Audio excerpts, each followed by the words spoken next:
and thanks for joining us for Bounce Around Savannah. So happy you could share with us as we talk to many people who are just so positive, doing positive things throughout our community. I'm Welcome back to Bounce Around Savannah. I'm so excited to have as my guest local filmmaker Miller Bargeron, who's also just recently been named a World Peace Ambassador. Yes. Now that's impressive. Oh, thank you. Well, let's begin with how you got into filmmaking. Believe it or not, it was through church. Years ago, I was a member of a church called New Generation Full Gospel Baptist Church, and the pastor, Bishop Darden, asked me to take over the media ministry. And it uncovered some passions and some skills that I didn't know I had in directing and producing. And I guess almost 20 years later now, I'm a filmmaker and have been doing it for a little over 10 years. That is outstanding. So tell me, how do you go from filmmaker to World Peace Ambassador? Because this is an organization that's connected with the United Nations. Yes. This isn't a small honor at all. No, they're actually connected with the United Nations, the African Union, and they are accepted in about 130 plus growing countries. So it's a great honor. It's an organization called I Change Nations, and I was introduced to Ambassador Clyde Rivers. He's actually the ambassador at large of the country of Burundi, the African nation Burundi, who started this particular organization called I Change Nations. And the whole premise behind it is to establish a culture of honor. And he's selecting various individuals from around the world to serve as peace ambassadors, to establish just peace, to establish the goodwill. And we all know about the golden rule, which is do unto others as you have them do unto you. And that's the main premise behind it. So as a filmmaker, they launched a new initiative to where they're using filmmakers to help put this word out there, to establish the goodwill and the peace, because we have a voice. And he's selecting filmmakers who tend to do things that give voice to certain things, or to promote unity and promote peace. And he saw my film Stubborn as a Mule, really liked the work that I was doing, and he saw some other things that I was currently working on, and it kind of evolved from there. And next thing you know, I'm a World Peace Ambassador. I'm like, wow. Wow. Yes. So how has that changed what you normally do? Because I'm sure there's some responsibilities that go along with that. It has given me I should say a greater platform, but at the same time it's given me a greater sense of being beyond just locally or even nationally, because you will work with ambassadors from around the world, and you get to talk to them and see what they're doing, and you see that this is a global thing that is happening. It's not just me just here in my local area or here in the state of Georgia, but it's a thing that where we're trying to create this culture of honor throughout the world. Well, your production company, We Came to Conquer, is really impressive in that you all were really all about that mission of putting forth positive images, and people also making them think is what you want to do. Exactly. It seems like that kind of goes hand in hand with this new honor. It does. It's another level for me. And one of the things that I've always said is that I like to educate, motivate, and empower individuals. And whether it's through my films, whether it's through public speaking, whether it's through mentoring or teaching, whatever it is. But this platform gives me a whole nother level of credentials. It gives me a whole nother level of accessibility, a whole nother network to do this under. So it's a great honor. Well, thank you so much. Stay right there, though. We've been talking about him being a filmmaker. We're going to show you some of his work when we come right back with more Bounce Around Savannah. Back to Bounce Around Savannah. So glad you could be with us as we continue our conversation with Miller Bargeron, a local filmmaker, World Peace Ambassador. We've been talking about you being a filmmaker, but this film that we're about to take a sneak peek at in a little bit is called Stubborn as a Mule, which is, of course, a play on the 40 acres and a mule concept and what was promised to slaves after they were freed. Right. You definitely didn't shy away from a controversial topic at all, because everybody has an opinion on this one. Right. And the funny thing about it, we didn't shy away from it because we wanted to approach it in a different manner. So many approaches have come to where it's all about money, but no one really wants to look at the issues, the atrocities. No one wants to look at the psychological impact of just the post-traumatic stress disorder that some people label as post-traumatic slave disorder. The same things that we're seeing with our war veterans, we see that same type of trauma that has happened is being passed down genetically. And there's many tests that can deal with that or has dealt with that issue. But it's just amazing just to see the different things coming together when you can put all of history together. Because it's all our history. Some people say black history, white history. It's American history. And when in the film we were able to put it together to to lessen the controversial brunt, because when you can put all the facts together, right, you can make an intelligent opinion. And that's what we really wanted to do. We said, let's take out the controversy. Let's deal with education. Let's educate people, and let's go from there. And that's one of the things that in watching the film that I learned, that, you know, when those black leaders met with General Sherman, that's what they asked for. They asked for an opportunity, but they also wanted education, because they knew they were in this foreign land, and they had to make a life for themselves. Exactly. And people don't talk often about the educational aspect. They really only talk about money. Right. And many people will easily discount that and say, well, if you can find me a slave, I'll give the slave some money. Exactly. And that doesn't exist now. No.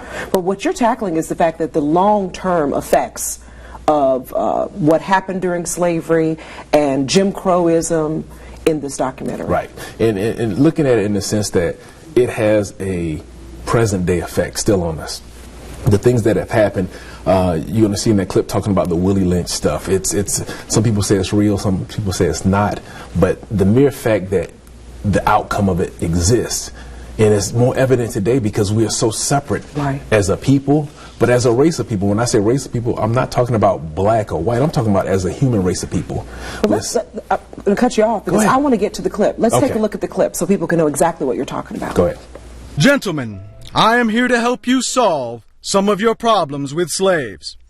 I have experimented with some of the newest and still the oldest methods for control of slaves. Whether or not there was a man named Willie Lynch who actually laid out this psychological process or not, we have adequate documentation to show this is what went on, and we are still suffering from it, whether the letter was actually accurate or not.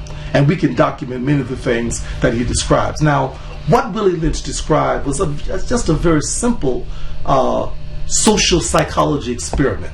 And that is that if you disrupt those things that build unity and community cohesion, and do it systematically, then you can begin to destroy the people's respect for their own unity, and they in fact become allies to your destructiveness rather than allies to their own freedom and liberation.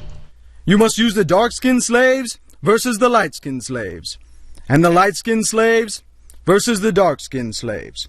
You must use the female versus the male, and the male versus So today, in the 21st century, we are in fact facing the same kind of divisiveness, the same kind of division, of fighting against each other with more focus on how do you and I differ if you live in Georgia and I live in Alabama, as opposed to looking at the common problems that we say we have as a community. The black slave, after receiving this indoctrination, shall carry on and will become self-refueling and self-generating for hundreds of years, maybe thousands. In the same way that the enslavement process, that is making Africans into slaves, required them to disrupt institutions that preserved our autonomy, our dignity, our power, and to impose instead definitions of their autonomy, their power, their effectiveness,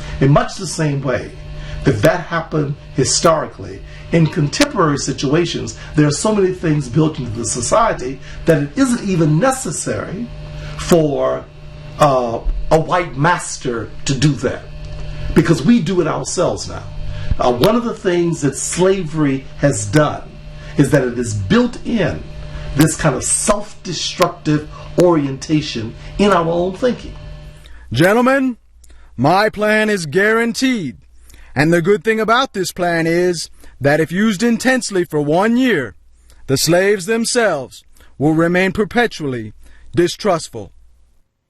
So now that you've gotten a chance to see the clip, I'm sure many people, Miller, want to see the entire film. How do they go about doing that? You can actually access it on YouTube. It was such a great history piece, U.S. history, American history, really world history. We put it on YouTube. So just go to YouTube, type in Stubborn as a Mule in the search engine, and it'll pop right up. In doing this film, what were you hoping to leave upon the viewers? I wanted to leave upon the viewers a more clear, more complete picture of what happened during slavery and even post-slavery and even up until today, because the film will actually cover from the Civil War period up into the Bush administration, or the second Bush administration. So I wanted to leave them thoughts. Let's look at this in an entire piece so that we can chew on it together, because it's like an elephant. How do you eat an elephant? One bite at a time. Yes, and that's what we need to do with history, because until we can actually deal with the history, we will never be able to change where we are and change our future. If you don't know your history, we will never have peace, because the piece that we are missing is caught up in our history. How do we get to where we are? When we can figure out how we got to where we are, then we can say, okay, this is what is needed to go back and repair. This is what is needed to go back and assist along so that we can have peace. And I'm not just talking about peace within inside the black tribe of people, but within the white tribe of people, inside the Asian American, because you can think about how even Asians got reparations, but African Americans didn't. You can imagine there's still some disunity there. You got, but I didn't.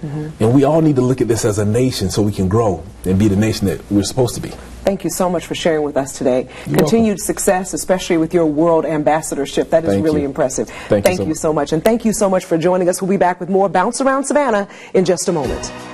We leave you tonight with Bounce Around Savannah. I'd like to invite you to come on out to Movement in the Park on the 15th of May at 2 o'clock at the Band Shell in Forsyth Park. It's a fundraiser for a scholarship I give out every single year. You'll have dancing and exercises, healthy snacks, vendors will be there. It's a lot of fun for the whole family. Admission is only $10, and all that money goes toward a $1,000 scholarship I give to a Chatham County student. I hope to see you there. And don't forget to join us next Monday at 7:30 right here on Bounce TV for Bounce Around Savannah. And it